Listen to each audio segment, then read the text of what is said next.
Dawson Rider with you. Hey YouTube, Dawson Rider here. Welcome to the next installment in the Power Rangers Team Up Review Rewind series. That's a mouthful. And we are covering today my personal favorite PR team up of all time, Once a Ranger. Spoiler alert for when I do the ranking video at the end of all this, but I'm pretty sure if you're a regular viewer, you know that this is my favorite. Like, this is one of those things I bring up just out of context. Like, today I'll be reviewing the Baby Yoda animatronic. Once a Ranger's the best! I really like this team up a lot, and again, this is my personal opinion. People tend to get upset that for me this is far and away above Forever Red, but that's just me. If it's you, if it's not you, then I hate you! I'm just kidding. Only a little bit of hate. No, just kidding. No hate. Anyway, so this team up, basically, you have the Overdrive Rangers getting cut off from the morphing grid by Thrax, who is the son of Rita and Lord Zed, who has united the various villain factions into sort of a new evil alliance bit for a hot moment. I don't think he ever says that, but to help cut the Rangers off from the grid and defeat them. Now, Thrax, I think, is really cool. A lot of people get really hung up on, like, it not making sense how old he is and stuff, and I can totally get that. It never bothered me that much because, well, a couple reasons. I mean, I thought it was a really cool concept for the 15th anniversary team-up to have this type of villain. I thought his design was cool. I thought they did a really good job on it. Like, I feel like nowadays this might be something that's kind of half-assed, and this was really cool. And, you know, we don't know necessarily how everything works. For all we know, he could be from the future. Maybe he ages faster because his parents have weird DNA. Not to mention there's precedent for villains aging up really quickly or transforming, like Olympus and stuff like that. So, I don't know. Again, I can see why people are bothered by it, but I feel like just using some basic PR logic that we've all come to know, it's pretty easy to get to, and for all we know, it could be something that could be explained in a comic or something later. I don't know. My point is I think that there's way bigger things in PR that needed explanation besides this, and I thought it was a cool idea for a villain.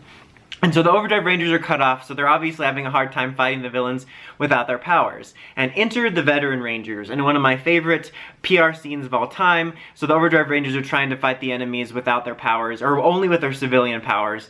And also has the dumbest moment in PR history, which is Rose, invisible, sneaking up on someone and saying, "Hey!" They get beat down, and the Veteran Rangers show up, and oh, playing Xander. Nice. That was the perfect accent to slip into at this moment then. Anyway, so when they each show up, they show up in a badass moment, and their theme song plays, which I thought was really cool. I talked about in the Dino Thunder SPD ones how I love that they use the battle music and stuff, and we didn't get that. Like, we didn't get Dino Thunder and Mystic Force battle music, but pretty much every time that they had a significant moment, they would play their theme, which just added goosebumps. Except for Adams, who they couldn't use the MMPR theme for one reason or another, so he got his own theme, and I am really grateful for that. A lot of people weren't, and like did YouTube fixes where they put the MMPR theme, but I love Adams' badass little theme, and I'm actually grateful we couldn't use the MMPR one, because that was honestly sick. And then they get that dramatic turn where they're like, when they demorph. And it's just really cool. Like, it was a great entrance scene for him. And Sentinel Knight basically explains, like, oh, I got Rangers from the past and future to basically take your place in the meantime to form a veteran squad. And it's kind of a nice scene when they're explaining it, because they also explain why Bridge is red, because obviously when we left off SPD, Sky got promoted and Bridge was blue. And again, I don't remember the behind the scenes reasons why Jack and Sky's actors couldn't come back one way or the other, but I'm kind of grateful for it because it led to cool developments that we're getting even in recent years, as far as like Sky getting promoted to Deca Ranger and stuff like that. But we got like a funny little scene where he's explaining in his own Bridge way, and it was a cool way of actually explaining something that the audience might have a question for in a way that made sense in universe, because that was so Bridge the way he explained it. And I just really like this group and this concept. I think it was a concept that was definitely probably inspired by Sentai's concept from some of their anniversary team-ups, where instead of bringing back like everybody of one color or something, they did like a team of Rangers. But I think this took it a step further, where they're actually like an operating team of veteran Rangers, and it was like a cool group, and they kind of took over, and I like that they were using their Megazords and some of their gear, and you get the vibe that they were operational for at least a little bit, and I thought that was just such a cool concept. Both the idea of this like hodgepodge team operating together, but the fact that they used the current team's gear and stuff was also pretty cool. And I liked little moments and scenes like interactions between Spencer and Bridge, Kira saying, you know, Dr. O would love this, and Adam saying, can't believe he's a doctor. Like, that was a nice little moment. They knew, like, hey, these two know the same character in very different ways, let's acknowledge that. And I felt it led to some nice little interactions. And And then, you know, later on we get our really cool civilian fight where they also play each individual theme, which is a really cool scene also, and it kind of highlights that it's funny that, you know, the 4 of them are like the Disney era ones where they all have civilian powers of some sort, except for Bridge. I guess Bridge used the, you know, thing at the beginning, but then Adam just does a classic fight where he also does his own stunts and doesn't have powers, and he says it may be old school, but it still pulls it off, which I think is a good line just because of the fact that he's doing his own stunts and that he doesn't have powers.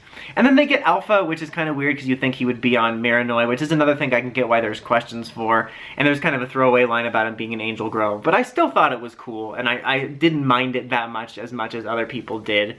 Now, the elephant in the room, sort of, is one of people's main complaints I see about this, which is how the Overdrive Rangers quit for a little bit. I'm going to address that at the end, because I have some thoughts on that. But basically, the Overdrive Rangers do quit after they were replaced, but then eventually Mac and everybody get the gang back together, and this is also kind of cool, because it also acts as an introduction to the Sentinel Knight having his sword and his form and stuff, and it kind of ties into Overdrive's plot. Like, since they have a shorter amount of episodes, I kind of like that they were able to tie this into progression of Overdrive's plot, while not making it feel out of place, or at least not fully. Maybe it felt a little bit tacked on, but it never felt overly weird. Like, it felt a good way of progressing the team's story and the show's story within the team up, and blending it together at least halfway decently. But basically, they're all hooked up back to the grid, and we have our giant team-up fight, which I think is also another great fight, where they use the themes. There's lots of cool matchups, you know, whether it's like Green using the gloves and fighting with Black and Blue, or the 2 Reds swapping weapons, which I always thought was another very cool team-up thing that I can't recall seeing at all, if not very often in Sentai ones or anything like that. And I loved Adam's fight where he uses the Defender vest and the Power Hacks moment. It kind of sucks he wasn't the one to take out Thrax, but still, there was a ton of awesome moments in it, and I like the kind of dual message of, like, once a Ranger, always a Ranger, obviously meaning, you know, these guys have hung up their helmets to some degree, but they're still Rangers and they're come back for their duty. But also, even when the Overdrive Rangers lost their powers, they were still Rangers, and we got a little bit of a catch-up to whatever one's out. Like, Adam has a dojo, apparently Tori has a surf shop alongside being a ninja master or whatever, and some fun little interactions at the end. But I really just love this team-up? Well, I guess there's teens in it, somehow? But before I get to my general final thoughts, one of the reasons people don't like this team-up tend to be how it makes the Overdrive team look because they quit. Now, this never bothered me for 2 reasons, and sort of a third reason, which is kind of more of a bonus now. Now, number 1, since this is like the anniversary team-up, and this was back when anniversary team-ups were exciting, and team-ups and talk of team-ups wasn't constantly being shoved down our throats, this was exciting. But period, when this type of thing happens, because we're with this team all year, we're going to be seeing them after this, and we saw them a lot before. My focus is not on them, so I wasn't that concerned about what they were doing. Same thing with, like, Dimensions in Danger, which I kind of dig. I hate the Ninja Steel Rangers, but I didn't let them being there ruin my enjoyment of the moments I liked about that, because my focus is not on them. But on the other hand, too, people make it seem like the worst quitters of all time. And I don't think that's true. People tend to forget that after they lost their powers, they weren't immediately like, oh, we're done, who cares? They tried to go out there, and they, you know, had a hard time because they didn't have their powers. They tried to go out there and they failed. And when I brought this up once on Twitter, I don't remember who it was that said it, so I'm sorry, I'm forgetting, but someone kind of phrased it perfectly and said, imagine losing your powers, going out there, getting beaten down without your powers after trying, and then being replaced by a team of literal legends. Like, that's gotta not only be a blow to your ego, but make you feel useless. So, for me, it didn't feel that weird, because it's not as if they quit immediately, and not to mention, like I said, they were replaced by a team of legends, and they came back. It's not as if the veteran Rangers had to come back to them and beg. They ultimately did come back on their own. I'm not saying it was perfect, but I don't think the Overdrive Rangers were as awful as people make it out to be, and it makes sense to me. Not to mention, I like that it was more of a flawed reaction. Again, I've talked about this in past teen-up reviews and the Dino Thunder SPD ones, but this rewatch has made me really appreciate the seasons where the Rangers actually act like normal, flawed human beings, and not Pleasantville cartoon goody two-shoes, where now they'd be like, never give up and bully, don't bully ever.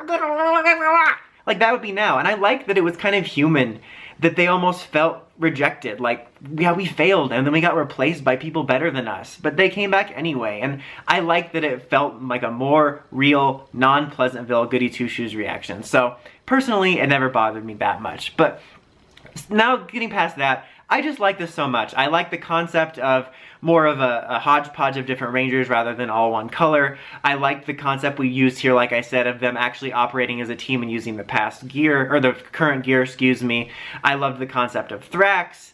I loved the use of the music. I loved the stunts. I loved the way that they all worked together at the end and did stuff, like I said, the swapping weapons and Adam using the gear. I liked the interactions we got both between the veterans and the current Rangers, and there was lots of just little moments that I just loved, and it's just my favorite team up. And again, this also comes from a time back when this type of stuff was rare and it was so exciting, and now I like roll my eyes at the thought of another return, and this was back when it was more of a rarity, and it was just so cool. And I think it's a highly underrated and underappreciated team up that gets, I mean, again, everyone's gonna have different tastes, but I think it's unfairly pushed down because of how people feel about Overdrive and how people feel about the Overdrive Rangers, and I think it's honestly one of the best PR crossovers we've done.